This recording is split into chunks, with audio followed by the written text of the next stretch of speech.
Now, in order to give you a very clear picture of this satanic plot, I will go back to its beginning, clear back in the middle of the 18th century, and name the men who put that plot into action, and then bring you down to the present, today's status of that plot. However, the vitally important thing for all Americans, all you mothers of the boys who died in Korea and are now dying in Vietnam, to know is that our so-called leaders in Washington, whom we elected to safeguard our nation and our Constitution, are the betrayers, and that behind them are a comparatively small group of men whose sole objective is to enslave the whole world of humanity in their satanic plot of one world government. Now, as a matter of further intelligence, a term used by the FBI, let me clarify the meaning of the expression, "He is a liberal." The enemy, meaning the one-world conspirators, have seized upon that word liberal as a cover-up for their activities. It sounds so innocent and so humanitarian to be liberal. Well, make sure that the person who calls himself a liberal or is described as a liberal is not in truth a red. Now then, this satanic plot was launched back in the 1760s when it first came into existence under the name of the Illuminati. This Illuminati was organized by one Adam Weishaupt, born a Jew, who was converted to Catholicism and became a Catholic priest, and then, at the behest of the then newly organized House of Rothschild, defected and organized the Illuminati. Naturally, the Rothschilds financed that operation. And every war since then, beginning with the French Revolution, has been promoted by the Illuminati operating under various names and guises. I say under various names and guises because after the Illuminati was exposed and became too notorious, Weishaupt and his co-conspirators began to operate under various other names. In the United States, immediately after World War I, they set up what they called the Council on Foreign Relations, commonly referred to as the CFR. And this CFR is actually the Illuminati in the United States. And its hierarchy, the masterminds in control of the CFR, to a very great extent are the descendants of the original Illuminati conspirators. But to conceal that fact, most of them changed their original family names to American-sounding names.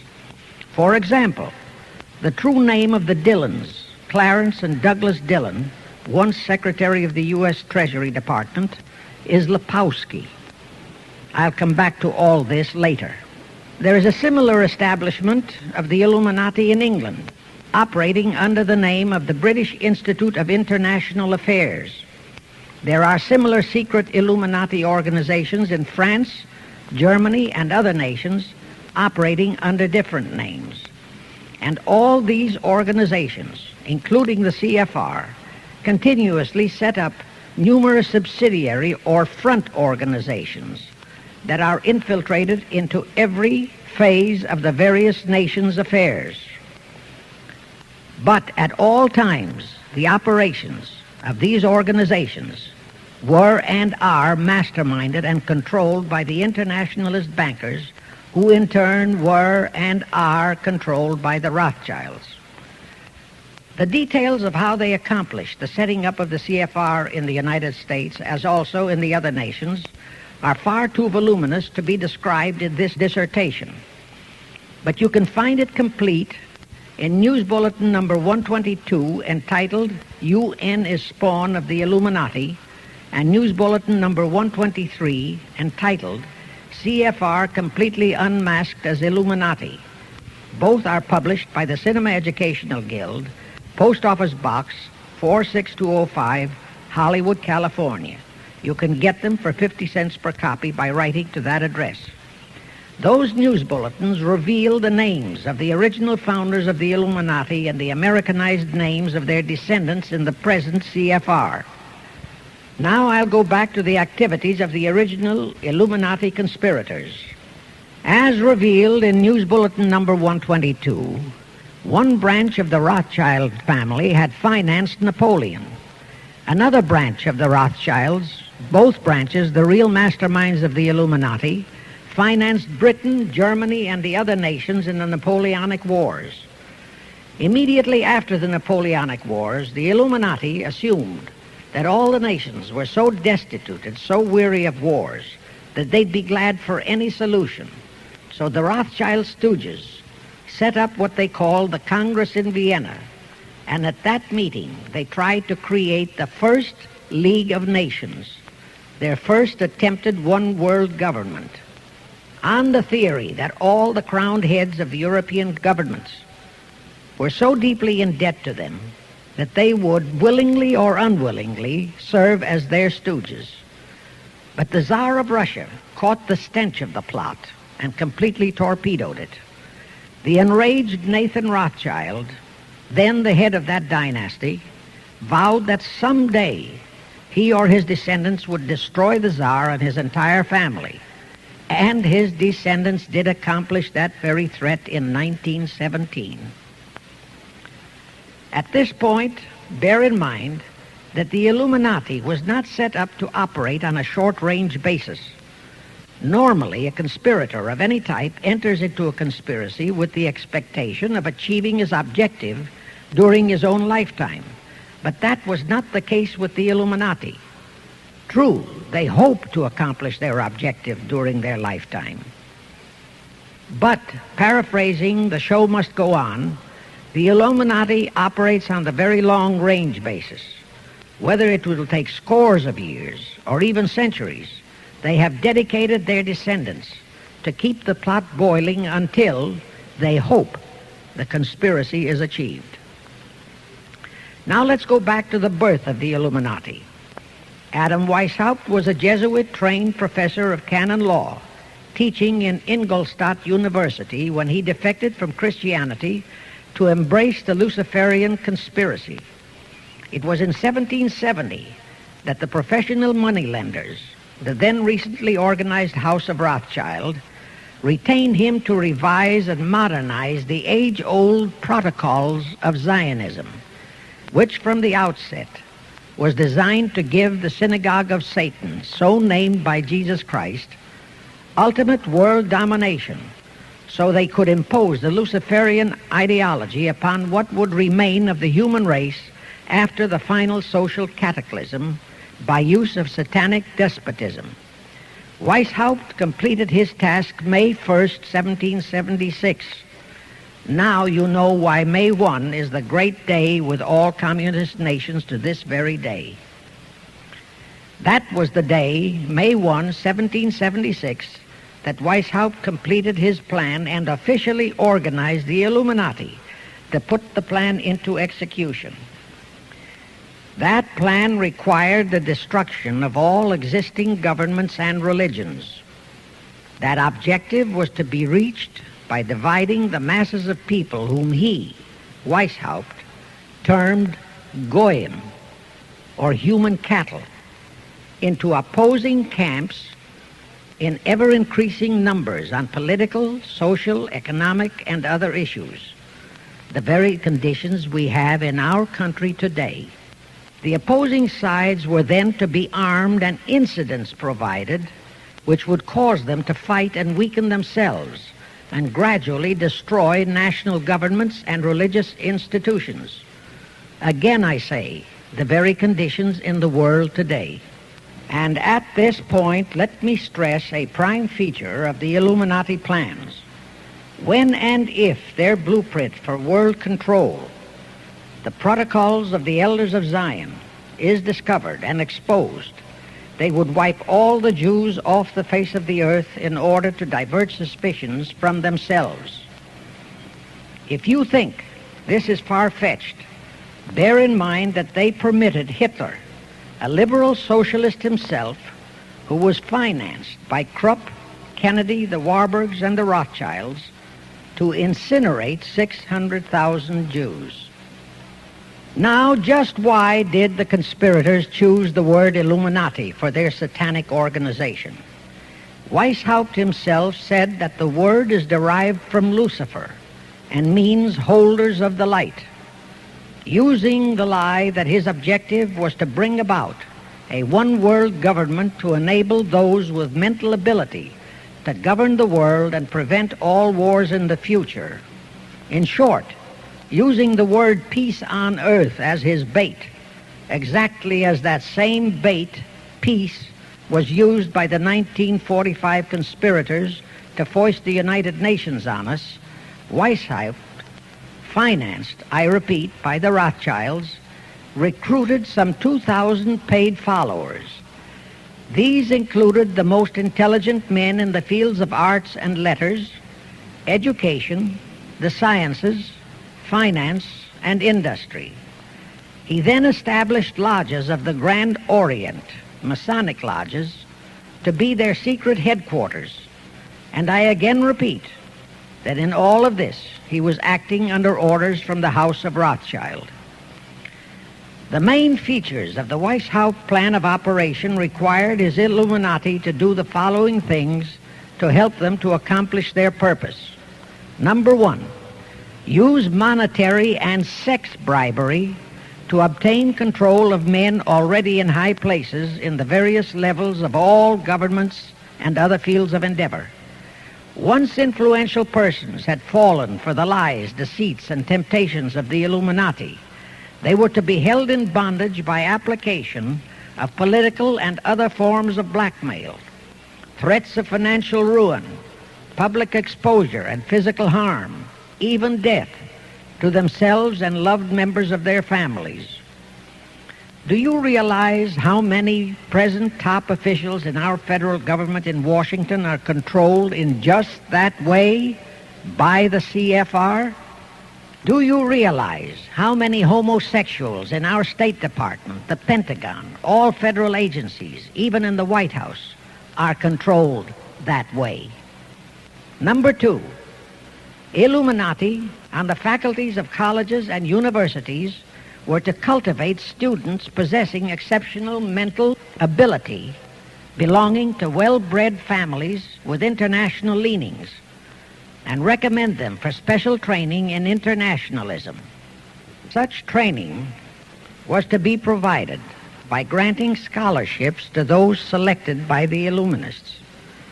That gives you an idea what a Rhodes Scholarship means. It means indoctrination into accepting the idea that only a one-world government can put an end to recurring wars and strife. That's how the United Nations was sold to the American people. One of the most notable Rhodes Scholars we have in our country is Senator William J. Fulbright, sometimes referred to as Half-Bright. His entire voting record spells Illuminati. All such scholars were to be first persuaded and then convinced that men of special talent and brains have the right to rule those less gifted on the ground that the masses don't know what is best for them physically, mentally, and spiritually. In addition to the Rhodes and similar scholarships, today there are 3 special Illuminati schools located in Gordonstown in Scotland, Salem in Germany, and Anavrita in Greece. These 3 are known ones, but there are others that are kept undercover. Prince Philip, the husband of Britain's Queen Elizabeth, was educated at Gordonstown at the instigation of Lord Louis Mountbatten, his uncle, a Rothschild relative who became Britain's admiral of the fleet after World War II ended. Number 3, all influential people trapped into coming under the control of the Illuminati, plus the students who had been specially educated and trained, were to be used as agents and placed behind the scenes of all governments as experts and specialists, so they would advise the top executives to adopt policies which would, in the long run, serve the secret plans of the Illuminati one-world conspiracy and bring about the destruction of the governments and religions they were elected or appointed to serve. Do you know how many such men operate in our government at this very time? Rusk, McNamara, Hubert Humphrey, Fulbright, Kuchel, and go on and on and on. Number 4, perhaps the most vital directive in Weishaupt's plan was to obtain absolute control of the press, at that time the only mass communications media, to distribute information to the public, so that all news and information could be slanted, so that the masses could be convinced that a one-world government is the only solution to our many and varied problems. Now do you know who owns and controls our mass communications media? I'll tell you, practically all the movie lots in Hollywood is owned by the Lehmans, Kuhn, Loeb and Company, Goldman Sachs, and other internationalist bankers. All the national radio and TV channels in the nation are owned and controlled by those same internationalist bankers.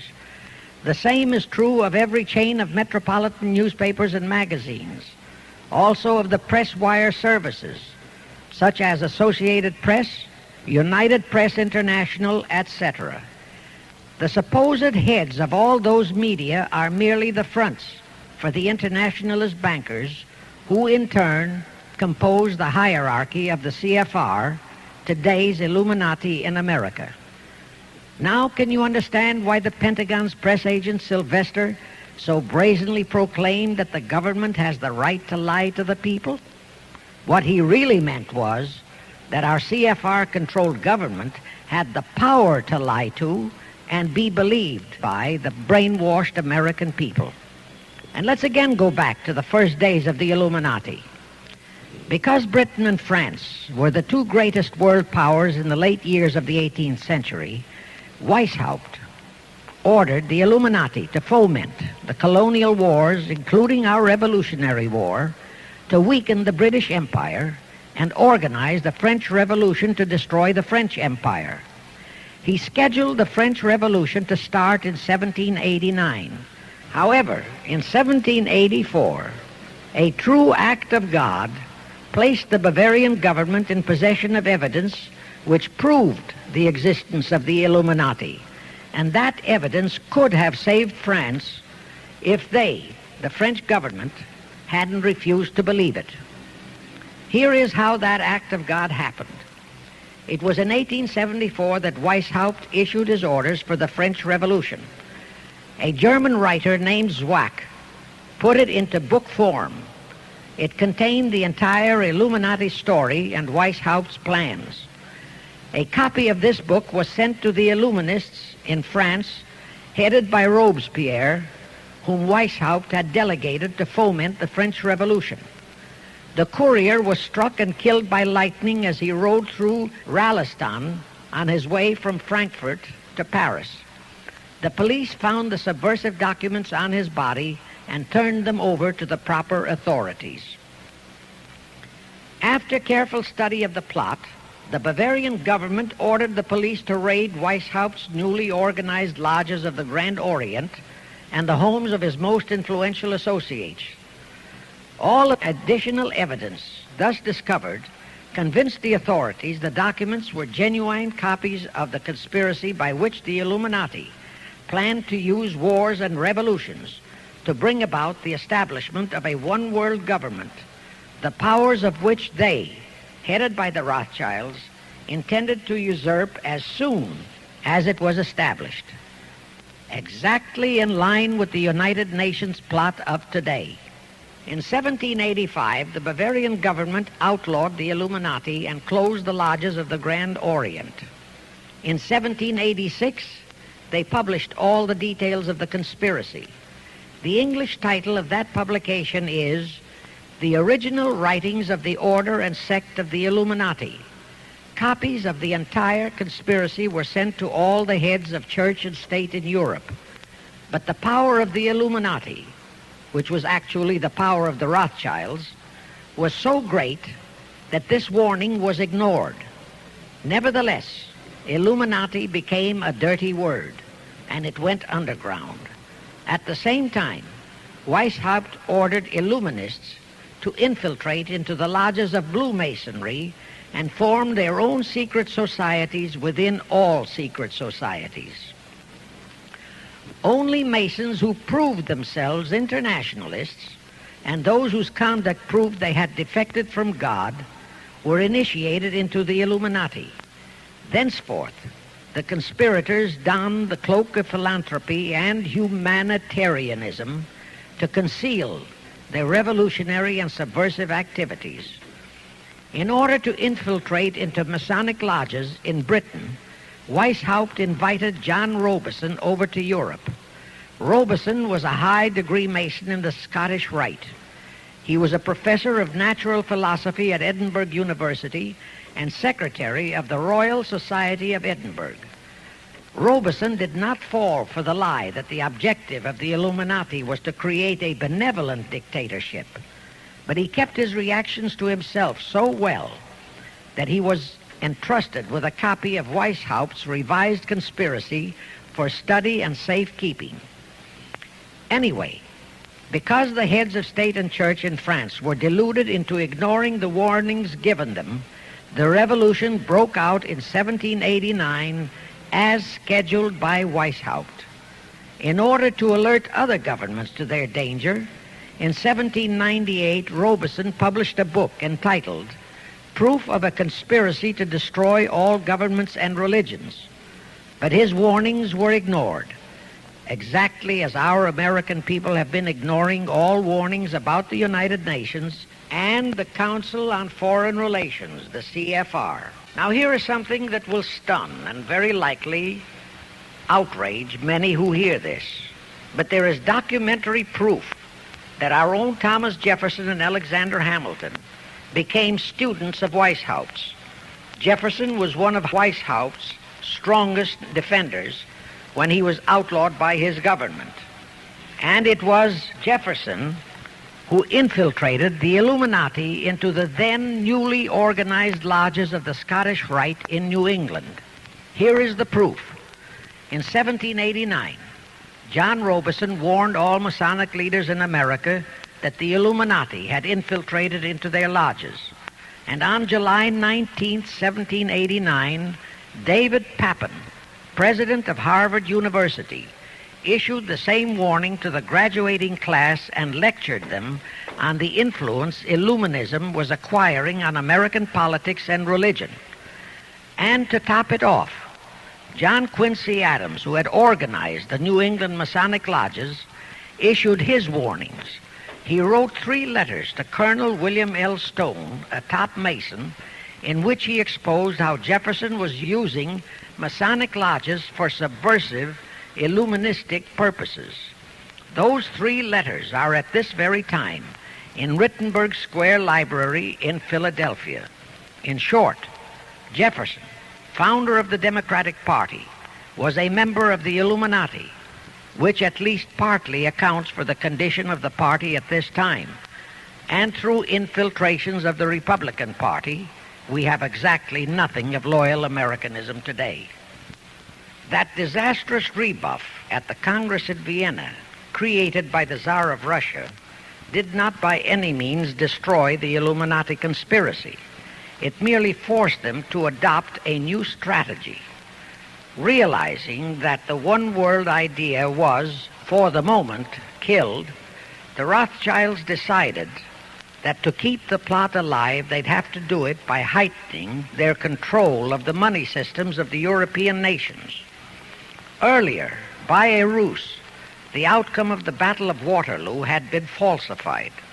Rothschild had spread a story that Napoleon had won that battle. That had precipitated a terrific panic on the stock market in England. All stocks had plummeted down to practically zero, and Nathan Rothschild bought all the stocks for virtually a penny on its dollar values. That gave him complete control of the economy of Britain and virtually of all Europe. So immediately after that Congress in Vienna had boomeranged, Rothschild forced Britain to set up a new Bank of England, which he absolutely controlled, exactly as later, through Jacob Schiff, he engineered our own Federal Reserve Act, which gave the House of Rothschild a secret control of the economy in the United States. But now for a moment, let's dwell on the activities of the Illuminati in the United States. In 1826, one Captain William Morgan decided it was his duty to inform all Masons and the general public what the full truth was regarding the Illuminati, their secret plans and intended objectives. Also reveal the identities of the masterminds of the conspiracy. The Illuminati promptly tried Morgan in absentia and convicted him of treason. They ordered one Richard Howard, an English Illuminist, to carry out their sentence of execution as a traitor. Morgan was warned and he tried to escape to Canada, but Howard caught up with him near the border, near the Niagara Gorge, to be exact, where he murdered him. This was verified in a sworn statement made in New York by one Avery Allen to the effect that he heard Howard render his report of the execution to a meeting of Knights Templars in St. John's Hall, New York. He also told how arrangements had been made to ship Howard back to England. That Allen affidavit is on record in New York City archives. Very few Masons and very few of the general public know that general disapproval over that incident of murder caused approximately half of all the Masons in the northern jurisdiction of the United States to secede. Copies of the minutes of the meeting held to discuss that matter are still in existence in safe hands, and that all that secrecy emphasizes the power of the masterminds of the Illuminati to prevent such terrible events of history from being taught in our schools. In the early 1850s, the Illuminati held a secret meeting in New York, which was addressed by a British Illuminist named Wright. Those in attendance were told that the Illuminati was organizing to unite the nihilist and atheist groups with all other subversive groups into an international to be known as communists. That was when the word communist first came into being, and it was intended to be the supreme weapon and scare word to terrify the whole world and drive the terrorized peoples into the Illuminati one world scheme. This scheme, communism, was to be used to enable the Illuminati to foment future wars and revolutions. Clinton Roosevelt, a direct ancestor of Franklin Roosevelt, Horace Greeley and Charles Dana, foremost newspaper publishers of that time, were appointed to head a committee to raise funds for the new venture. Of course, most of the funds were provided by the Rothschilds. And this fund was used to finance Karl Marx and Engels when they wrote Das Kapital and the Communist Manifesto in Soho, England. And this clearly reveals that communism is not a so-called ideology, but a secret weapon, a bogeyman word to serve the purpose of the Illuminati. Weishaupt died in 1830, but prior to his death he prepared a revised version of the age-old conspiracy, the Illuminati, which under various aliases was to organize, finance, direct, and control all international organizations and groups by working their agents into executive positions at the top. In the United States, we have Woodrow Wilson, Franklin Roosevelt, Jack Kennedy, Johnson, Rusk, McNamara, Fulbright, etc. as prime examples.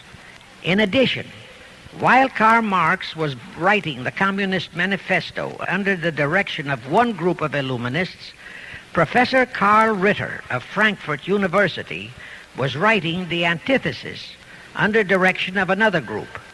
The idea was that those who direct the overall conspiracy could use the differences in those two so-called ideologies to enable them to divide larger and larger members of the human race into opposing camps so that they could be armed and then brainwashed into fighting and destroying each other, and particularly to destroy all political and religious institutions. The work Ritter started was continued after his death and completed by the German so-called philosopher Friedrich Wilhelm Nietzsche, who founded Nietzscheism. This Nietzscheism was later developed into fascism and then into Nazism, and was used to foment World Wars I and II. In 1834, the Italian revolutionary leader Giuseppe Mazzini was selected by the Illuminati to direct their revolutionary program throughout the world. He served in that capacity until he died in 1872. But some years before he died, Mazzini had enticed an American general named Albert Pike into the Illuminati. Pike was fascinated by the idea of a one-world government, and ultimately he became the head of this Luciferian conspiracy. Between 1859 and 1871, Pike, worked out a military blueprint for 3 world wars and various revolutions throughout the world, which he considered would forward the conspiracy to its final stage in the 20th century. Again, I remind that these conspirators were never concerned with immediate success. They always operated on a long-range view. Pike did most of his work in his home in Little Rock, Arkansas. But a few years later, when the Illuminati's lodges of the Grand Orient became suspect and repudiated because of Mazzini's revolutionary activities in Europe, Pike organized what he called the New and Reformed Palladian Rite. He set up 3 supreme councils, one in Charleston, South Carolina, one in Rome, Italy, and the 3rd in Berlin, Germany. He had Mazzini establish 23 subordinate councils in strategic locations throughout the world. These have been the secret headquarters of the world revolutionary movement ever since. Long before Marconi invented radio, the scientists in the Illuminati had found the means for Pike and the heads of his councils to communicate secretly. It was the discovery of that secret that enabled intelligence officers to understand how apparently unrelated incidents, one such as the assassination of an Austrian prince at Sarajevo, took place simultaneously throughout the world, which developed into a war or a revolution. Pike's plan was as simple as it has proved effective. It called for communism, Nazism, political Zionism, and other international movements be organized and used to foment 3 global world wars and at least 2 major revolutions. The First World War was to be fought so as to enable the Illuminati to destroy Tsarism in Russia, as vowed by Rothschild after the Tsar had torpedoed his scheme at the Congress in Vienna, and to transform Russia into a stronghold of atheistic communism. The differences stirred up by agents of the Illuminati between the British and German empires were to be used to foment this war. After the war would be ended, communism was to be built up and used to destroy other governments and weaken religions. World War II, when and if necessary, was to be fomented by using the controversies between fascists and political Zionists. And here let it be noted that Hitler was financed by Krupp, the Warburgs, the Rothschilds, and other internationalist bankers, and that the slaughter of the supposed 600,000 Jews by Hitler didn't bother the Jewish internationalist bankers at all. That slaughter was necessary in order to create worldwide hatred of the German people and thus bring about the war against them. In short, this Second World War was to be fought to destroy Nazism and to increase the power of political Zionism so that the State of Israel could be established in Palestine. During this World War II, international communism was to be built up until it equaled in strength that of united Christendom. When it reached that point, it was to be contained and kept in check until required for the final social cataclysm.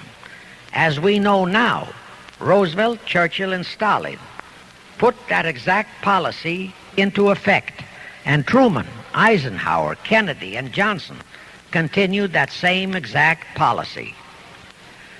World War III is to be fomented by using the so-called controversies the agents of the Illuminati, operating under whatever new name, are now stirring up between the political Zionists and the leaders of the Muslim world. That war is to be directed in such a manner that all of Islam and political Zionism, Israel, will destroy each other, while at the same time the remaining nations, once more divided on this issue, will be forced to fight themselves into a state of complete exhaustion, physically, mentally, spiritually, and economically.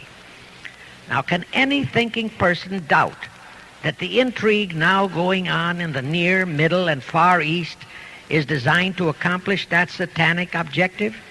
Pike himself foretold all this in a statement he made to Mazzini on August 15, 1871. Pike stated that after World War III is ended, those who will inspire to undisputed world domination will provoke the greatest social cataclysm the world has ever known. Quoting his own words, taken from the letter he wrote to Mazzini, and which letter is now catalogued in the British Museum in London, England, he said, "We shall unleash the nihilists and the atheists, and we shall provoke a great social cataclysm which in all its horror will show clearly to all nations the effect of absolute atheism, the origin of savagery and of most bloody turmoil. Then everywhere the people forced to defend themselves against the world minority of revolutionaries will exterminate those destroyers of civilization, and the multitudes disillusioned with Christianity, whose deistic spirits will be from that moment on without direction and leadership, and anxious for an ideal but without knowledge where to send its adoration, will receive the true light through the universal manifestation of the pure doctrine of Lucifer, brought finally out into public view, a manifestation which will result from a general reactionary movement which will follow the destruction of Christianity and atheism, both conquered and exterminated at the same time." When Mazzini died in 1872, Pike made another Italian revolutionary leader named Adrian Lemmy his successor. Lemmy, in turn, was succeeded by Lenin and Trotsky, then by Stalin. The revolutionary activities of all those men were financed by British, French, German, and American international bankers, all of them dominated by the House of Rothschild. We are supposed to believe that the international bankers of today, like the money changers of Christ's day, are only the tools or agents of the great conspiracy, but actually they are the masterminds behind all of it. While the general public has been brainwashed by all the mass communications media into believing that communism is a movement of the so-called workers, the actual fact is that both British and American intelligence officers have authentic documentary evidence that international liberals operating through their international banking houses, particularly the House of Rothschild, have financed both sides in every war and revolution since 1776. Those who today comprise the conspiracy, the CFR in the United States, direct our governments, whom they hold in usury through such methods as the Federal Reserve System in America, to fight wars such as Vietnam, created by the United Nations, so as to further Pike's Illuminati plans to bring the world to that stage of the conspiracy when atheistic communism and the whole of Christianity can be forced into an all-out Third World War within each remaining nation, as well as on an international scale. The headquarters of the great conspiracy in the late 1700s was in Frankfurt, Germany, where the House of Rothschild had been established by Mayer Anschelm, who adopted the Rothschild name and linked together other international financiers who had literally sold their souls to the devil. After the Bavarian government's exposure in 1786, the conspirators moved their headquarters to Switzerland, then to London. Since World War II, after Jacob Schiff, the Rothschilds' boy in America, died, the headquarters of the American branch has been in the Harold Pratt Building, New York, and the Rockefellers, originally protégés of Schiff, have taken over the manipulation of finances in America for the Illuminati. In the final phases of the conspiracy, the one world government will consist of the king dictator, head of the United Nations, the CFR, and a few billionaires, economists, and scientists who have proved their devotion to the great conspiracy. All others are to be integrated into a vast conglomeration of mongrelized humanity, actually slaves. Now let me show you how our federal government and the American people have been sucked into the one world takeover plot of the Illuminati great conspiracy. And always bear in mind that the United Nations was created to become the housing for that one world so-called liberal conspiracy. The real foundations of the plot for the takeover of the United States were laid during the period of our Civil War.